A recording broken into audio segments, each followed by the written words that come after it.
Hello guys and gals, me Mudahar, and today we're going to talk about how to ruin your life up, ladies and gentlemen. What's the one three-letter agency you can't mess with, okay? Sure, you might be able to play with the FBI, okay? You might be able to play around with the CIA before they put a round in your head, but you know the one agency that's always there, that'll always screw you? The IRS, the Internal Revenue Service. It's an agency that everyone is scared of, okay? All right, ladies and gentlemen, when the IRS comes a-knocking, no matter who you are, you better make sure you have your I's dotted and your T's crossed, okay? Any mistake can cause you to basically lose everything, okay, ladies and gentlemen? Now, the IRS is the Internal Revenue Service, or the tax agency of the country, okay? Now, why am I starting off like this?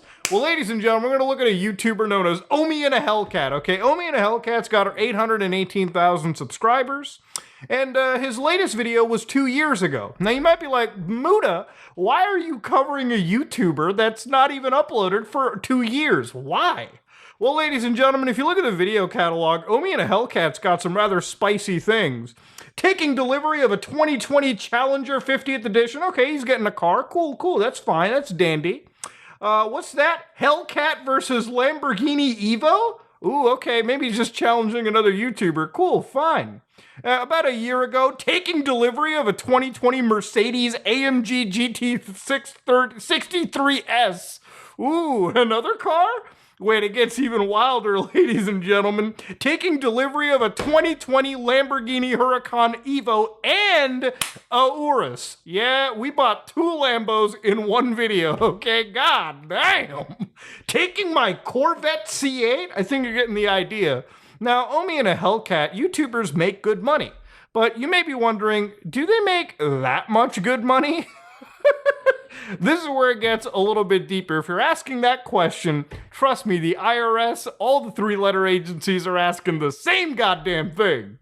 My dad passed away. All right, let's click this one. Let's see what this is all about. All right, first off, yep, muted. We don't want to get hit with that copyright strike. Okay, all right, we got a car driving into this neighborhood. Nice drone shot. Whoa, that's a lot of trucks parked. Somebody getting their work done? Ladies, whoa, god damn, Supercar Row, it seems. Dude's got a whole dealership. Now, I love in this intro, Omi drives up the Lamborghini Urus. What does he do? He gets out, because his channel is not Omi in a Lambo, it's Omi in a Hellcat. So he gets his ass out, walks all the way over, and gets in the fucking Hellcat. God damn. Ah, shit. Now, the reason I'm covering this man the way that I am, and I have this big, goofy smile, is because, read this, local YouTube star sentenced to 5.5 years, ordered to forfeit $30 million in a large-scale cable piracy case. Oof. Now, Omi and a Hellcat, better known by his real name as Bill, has known to more than 800,000 people on the internet, has pled guilty to running one of the most brazen and successful cable TV piracy schemes ever prosecuted by the US government. This is people always like to say, oh, TikTokers are a menace to society. Kick streamers are getting kicked out of Japan. YouTubers are running the most successful piracy schemes of all time. Now, to understand, you might be wondering, what is a cable TV piracy scheme? So have you ever driven out on the streets, you're at the red light, and you look at the big pole next to you as you're parked, on the intersection? You might notice a bunch of advertisements, okay? People fixing up leaky roofs, all right? You got your massage parlors, but sometimes you'll notice something known as IPTV, people selling you channels at a reduced cost. Now, this is quite popular amongst Indian households, usually to watch, ZTV from back home, or whatever Indian channel. What'll happen is somebody here will buy the Indian television package for $20 a month or some shit, and then they will just rebroadcast it to tons of people through IPTV services. So they'll illegally restream a channel they paid for to a bunch of people, hundreds, thousands, hundreds of thousands, for a few bucks a month, okay? Now, if you participate in this scheme, I guess you're financing a illegal piracy scheme, right? Now, on a personal level, this obviously isn't as dangerous and deadly as like running a fucking drug cartel or something crazy.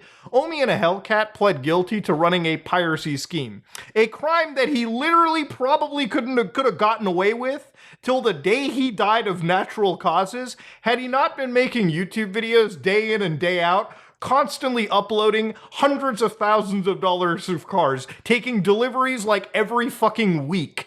Yeah, ladies and gentlemen, this is a case of somebody who came to success pretty much overnight and decided to once again kick them in the ass, make an entire fool of themselves on the internet, and draw all the prying eyes from law enforcement agencies, okay? Now, don't take this as me telling you how to get away with a crime. When you commit a crime, you never win, okay? This is gonna sound really Mr. Rogers of me, but the reason I sleep safely and soundly at night is knowing full well that I'm not committing crimes like this, okay? That means that I never get scared of the IRS, the FBI, the CIA, the NSA, maybe the NSA, busting down my goddamn door and putting cuffs on my hands, okay? When you're doing shit like this, you gotta live with some fucking paranoia. Now, this is something you probably heard back in 2019. Something known as Gears TV Reloaded was shut down and the FBI seized all of the assets. So this was the apparent branding of Gears Reloaded. Yeah, Omi and the Hellcat didn't just pirate or like deliver streams to people. He actually straight up aped branding from Gears of War. Great game, but goddamn, there is like no originality in any of this. So he actually made this entire video where he talked about what got shut down, why it got shut down. So let's discuss it. Let's actually watch this video. It's unlisted, so we're gonna take just a couple minutes out of it to get context in the situation. So, you know, I never stole, like they're trying to say I stole channels. I've never stole channels. I paid for my channels. I did things the old school way. I used capture cards. So he says he never stole channels, but what he claims is he did it the old school way, which is using capture cards. So if you know what a capture card is, like Elgato capture cards, AverMedia, basically systems that connect and capture streams off of devices and send them off. So if you have like a cable TV box, usually, all right, trying to capture off of it would trip something like HDCP, which is high definition copy protection. I believe that's what it is. But generally, if you have like an HDCP stripper in between, you can strip the HDCP off of the signal, feed it into a capture card. Now, this may violate copyright laws because you are circumventing a copyright method, which is its own fucking crime, but then distributing that stream is also another crime too. Let's listen more. So, like, you know what I mean? I take full responsibility. So anybody on my team and shit, I pretty much hope that you guys don't ever go to jail now. I'll do pretty much all the time I have to do over it. I'm more embarrassed, you know, for my kids that they still got to see this shit, you know what I mean? One thing I do need your help is like, I guess is rebuilding from here on out. You know, the IRS agent was he was a great guy, you know. Motherfucker's been studying me for 2 years straight. 2 years. Yeah, that's what happens with agencies. People are always like, man, why does the federal government take so long to arrest a guy? That's because they literally do their homework on you. If you look at the conviction rating of any of these agencies, it's like in the high 90s, okay? Once they have their sights set on you, they're going to investigate every single aspect. So when they take you to court, they fucking come out with a W, which is exactly what they did with Omi and a Hellcat in this situation. Now, watching this video, I actually do kind of shed a tear for him a little bit. He apparently has had a pretty hard upbringing, but also, you know, looking into this too, he's actually pretty remorseful, it seems. He's admitted to all of this. He realizes that, yeah, you can sit there and lie that you didn't do something, but when they've got the book thrown at you, it's probably better to just admit, take the L, do your time in prison, and get out and move on with your life, okay? He's got a pretty positive look on his shoulder, but once he gets out of prison, oh boy, he's gonna have eyes set on him for the rest of his life. Because remember, he allegedly, or I guess in this case, ran allegedly one of the largest pirate TV streams ever imaginable by the US government. So apparently in this situation, the IRS and the FBI seized $5.2 million from his bank accounts, along with a fleet of those supercars. They basically said that he'd redistributed shit from Comcast, Verizon Spectrum, DirecTV, and Frontier Communications. And this apparently earned him $34 million. So earlier this year, he announced that he would plead guilty, presumably in the hope of receiving a lighter sentence than 514 years in prison suggested in the government's indictment. Jesus Christ, man. Now, this was written by Torn Freak, but I decided I'm going to go further into this and read the indictment for myself. So I got the indictment over here where they actually talk about all of this shit too. So inside the indictment over here, one thing that we're going to look at is obviously what means did they use. So the way that they said is they obtained video content from Comcast, from DirecTV, basically purchasing their services, like basically buying a TV package and then getting their boxes. So they even list the account numbers right over here too.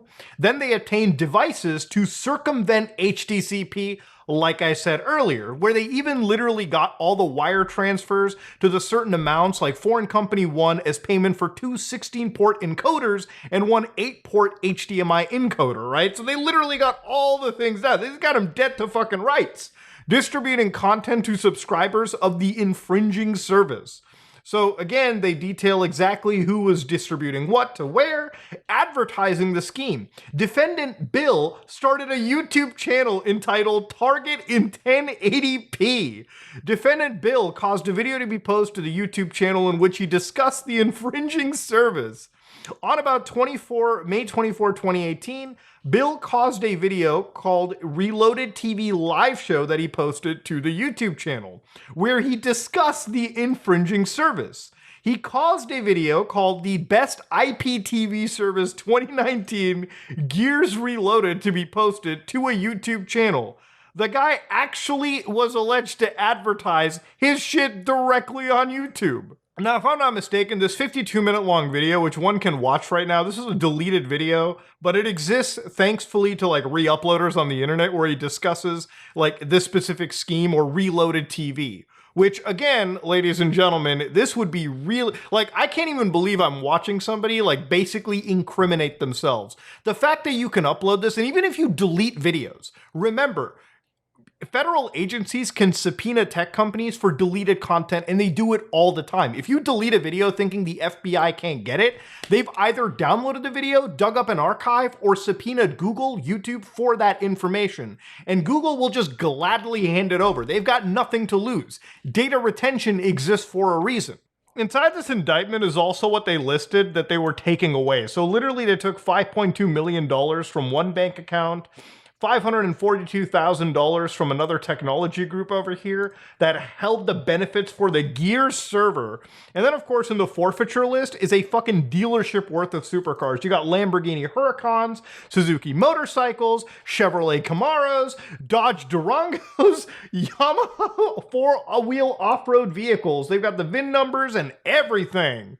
So, of course, you might be wondering, well, Muda, what's happened over here? Why couldn't this guy just enjoy one simple vehicle, one super... You see, here's the thing. If you got one supercar, that would be palatable. The federal agencies would probably look at it and go, whatever, okay, he's a well-off guy. He could buy one McLaren. But when you got all of these... oh, trust me, the FBI is going to look into you. The funniest thing is, he wasn't even hiding the fact that he had all this anyways. This is literally one video that he uploaded, the car collection overhaul. He walks down this driveway with a Lamborghini, an Acura NSX, Dodge SRT Urus. This driveway alone is worth more than like actual mansions, like actual full values of man, just a driveway alone. It's insane. He's walking around like a GTA Online character that literally has hundreds of... This is my GTA Online character. I do crazy criminal shit in that game, and then I buy supercars. He's just done it in real life. Now, of course, you might be wondering, by now, if any cop walked by here, they'd be wondering, shit, why does this guy have like literally multi-millions of dollars of supercars just sitting out on his driveway? His driveway cannot hold all of the vehicles. He has to park them on the goddamn grass. It's insane. So yeah, we all can agree this might be one of the dumbest criminals that we've ever seen. Now, what's funny about this is in like literally the last couple days, they're actually auctioning off his cars. So the U.S. Marshal Services are auctioning off a car collection of YouTube personality. The U.S. Marshal Services will hold an auction for the multi-million-dollar car collection of the imprisoned YouTube star, Bill, in Baltimore, Maryland. I may actually just buy one of these cars. You actually can buy them right now. The event is open to the public. So actually over here they write, in addition to his prison sentence of 5.5 years, where apparently he's got cable TV access fraud, wire fraud, money laundering, and hundreds of thousands of dollars of copyright infringement. So he's subject to $30 million in forfeiture, and then he has to pay $50 million in restitution. His life is like fucked, like goddamn. But here you can actually go to Apple Auctioneering and purchase his vehicles, dude. It's insane. Look at that. These are actual cars you can get. So you can buy this Lamborghini. You can literally buy Omi and a Hellcat's actual goddamn Hellcat right here for $52,000. If anything I'd buy from here, though, no joke, is that Acura NSX. That I would probably buy if the value isn't too. I might actually put a bid on it. I would love to own a supercar that once belonged to a YouTuber that got caught running the biggest piracy scheme on the platform. Now, the thing about Omi and a Hellcat is you might be wondering, whoa, Muda, wasn't he operating in a gray area? Did he know any better? No, he actually knew 100%. You know, this is the law known as the Protecting Lawful Streaming Act of 2020. And inside over here, they actually pretty much tell you anything in related to audiovisual works, copies, copyright owners, digital transmission, financial gain. They define everything over here, okay? So if you go down, ladies and gentlemen, it's just 5 pages long. Any person who violates this subsection shall be, in addition to any penalties provided, fined under this title, imprisoned not more than 3 years or both. Shall be fined under this title, imprisoned not more than 5 years or both, if the offense was committed in connection with one or more works being prepared for commercial public performance. So that's literally pre-released content, okay? So if you release content that was leaked early in advance, you get an even more juicier charge on top of it.